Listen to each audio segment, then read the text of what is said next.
My mom had already had a premonition that I was going to be deaf. It was a full moon 3 nights ago. This is basically a simulation of what it feels like for someone with cochlear implant to hear speech. As far as I know, I'm only one of a handful of deaf doctors at Hopkins, and probably the only one with a cochlear implant in the residency program. I'm Heng. I am a first year Operator intern in the internal medicine residency program at Johns Hopkins Hospital. I was born and raised in Singapore. I was born profoundly deaf. But my mom raised me as an oral person, meaning that I would just communicate primarily through speech and lip reading. At 12 years old, I was one of the first few people in Singapore then to get implanted with a cochlear implant. Yeah, that was life-changing.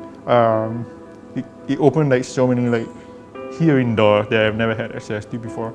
Like using the phone, which I actually only learned how to use when I was in college. Playing the piano, talking more to friends, and just being able to function much better at large. Yeah.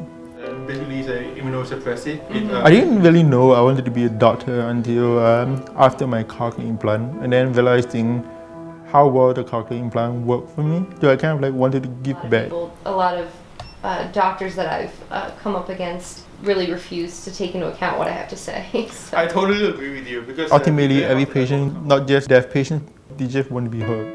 It just requires more time spent with the patient, understanding what they need. Thanks, appreciate it. So part of what I try to do in my daily life is to increase awareness of deafness and hearing impairment in general. Just last week I gave a presentation to my resident peer about communication with hearing impaired patients, making them more aware of the challenges that they face so that they can become a better provider to them. It's not just frustrating, but it's also dangerous because critical information gets lost, and that's a patient safety issue. Ultimately, with the medicalization of healthcare in general, being a doctor to a patient is really more about being a friend to them. I'm Heng, and I promise to fight for all patients' right to be heard.